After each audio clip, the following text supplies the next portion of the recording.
Bonjour à tous, bienvenue sur ma chaîne. Aujourd'hui, on va continuer le cours d'initiation avec les bâtons pour le tarot de Marseille. On reprend au numéro 9, car la dernière vidéo se finissait avec la 8e carte. Pour le 9 de bâton, vous voyez ici, il n'y a pas de fleurs, ni de tiges, ni de feuilles. On a uniquement les bâtons. Ça veut dire que l'énergie est en sommeil, elle est en réserve. C'est une période où les choses ne bougent pas. L'énergie est contenue. Cette lame représente la sagesse et le calme dans les décisions. Les relations avec les autres sont posées et stables. C'est une lame qui représente la maîtrise des choses et la force intérieure et physique de la personne qui est concernée.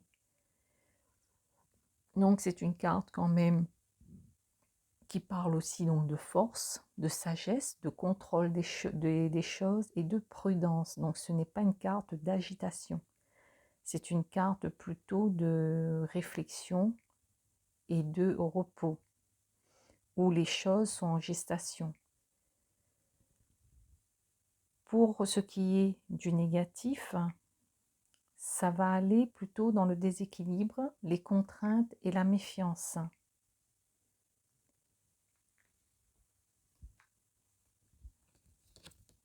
Et en comparaison, pour les deux autres tarots, donc ici, nous voyons bien quelqu'un avec ses bâtons et il attend, il n'est pas dans l'action. Ici, on voit que la personne qui tient le bâton, elle est prête à aller de l'avant et à agir. Mais en attendant, les choses restent quand même statiques. Voilà pour le 9. Pour le 8. Oh, pardon, le 10. Pour le 10 de bâton. Donc le 10 de bâton ressemble au 9 avec les deux bâtons supplémentaires au centre. Les bâtons du centre sont blanches. Cela représente une énergie qui est purifiée. Le 10 de bâton contient la force pour atteindre les objectifs, pour accomplir les projets. Cette lame annonce des changements favorables. Les liens familiaux sont solides. Les finances évoluent positivement. Cela annonce aussi de l'aide extérieure dans ces projets.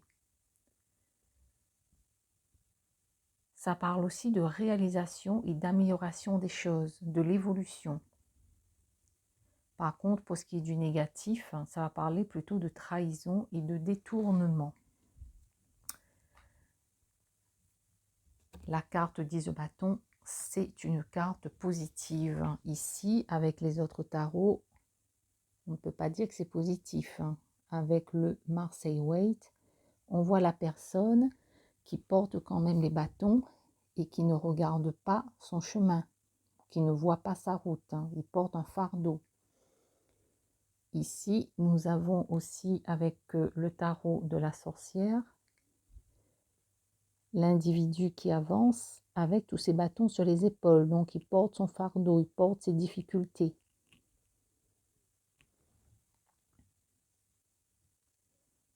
Voilà pour la petite différence et comparaison.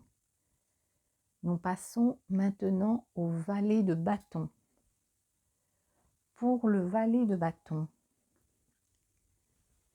la personne se dirige vers la droite.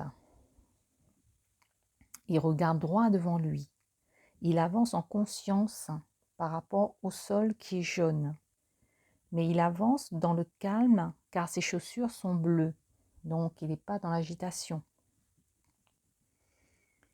Il tient le bâton qui est de couleur verte, qui symbolise l'espoir, de ses deux mains.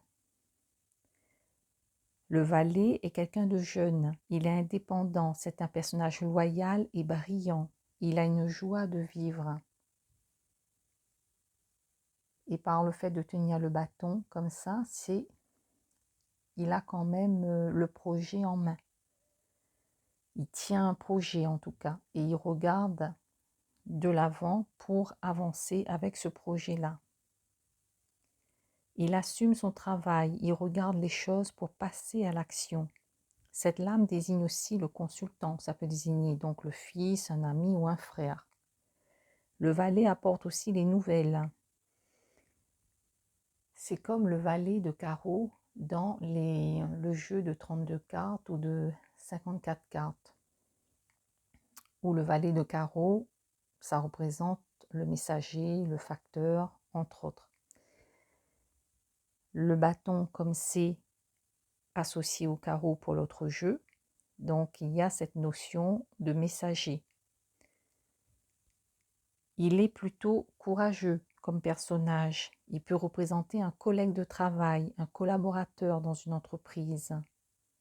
Pour ce qui est du négatif, ce sera une personne turbulente, dominateur, une personne qui n'est pas fiable.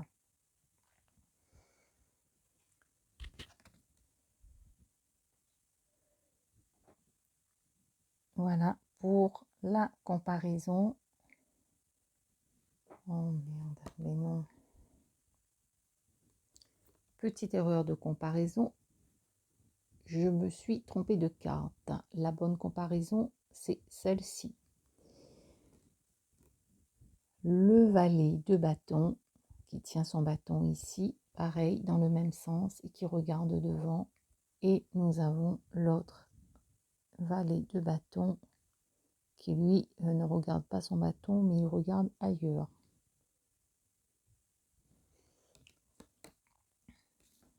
Voilà pour la comparaison.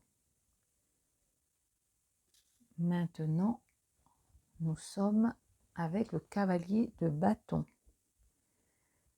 Pour le cavalier de bâton, le cavalier et le cheval regardent vers la droite de la carte. Ils regardent dans la même direction, donc vers l'avenir. Le cavalier a une mission à accomplir. Il regarde le bâton, car il regarde sa mission. Le bâton est jaune, donc c'est un projet qui est en conscience.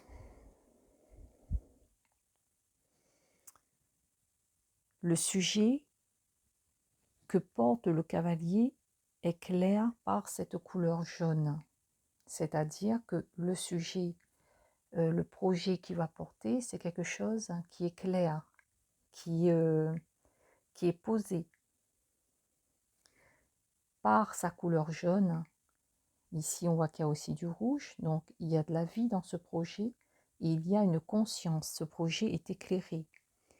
Il pose ici un arrêt, parce qu'on voit que le cheval est arrêté, pour analyser la mission qu'il doit effectuer. Il fait les choses en conscience. Le cheval blanc montre une pureté dans l'action, la bonne intention. Il est recouvert d'un tissu de couleur chair, que vous voyez ici, qui renvoie à une notion d'action en lien avec le monde de la matière, donc de l'incarnation terrestre. Les chaussures du cavalier sont blanches aussi, donc il avance pour la bonne cause. Il apporte les messages et le changement. Cette lame parle de déplacement, de voyage d'affaires, de démarche, de la nouveauté dans le travail. En négatif, ce sera de mauvaises nouvelles, voyage dans un but difficile ou voyage annulé. Voilà, que je prenne les bonnes cartes. Donc ici, on voit que le cheval est plus actif, il a l'air un peu plus pressé.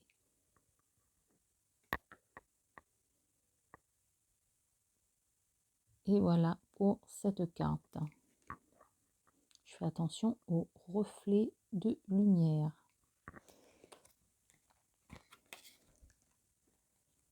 On passe à la carte de la reine de bâton. Alors la reine de bâton est tournée vers la droite de la carte. Elle montre son désir d'être active. Ses cheveux sont blancs et libres. Ça montre son autonomie de pensée, sa force, son indépendance. C'est une personne qui est active et ambitieuse. Elle est réfléchie. Elle tient son bâton en conscience. Elle connaît ses capacités et ses acquis, qu'elle protège. C'est une femme qui est intelligente et autoritaire. Elle sait imposer ce qu'elle veut. La reine de bâton est maître de ses émotions. Elle s'intéresse aux choses matérielles, aux affaires. Elle a le tempérament d'une chef d'entreprise. Elle ne craint pas d'aller vers de nouveaux projets. Pour ce qui est du négatif, c'est une personne puissante et mauvaise, donc sans moralité, personne dans l'excès, et une personne aussi qui va faire des traîtrises aux autres. Pour ce qui est de son bâton, ça ressemble à une massue. Elle a l'outil en main pour se défendre contre les adversaires. Elle peut être une patronne, une amie ou la consultante.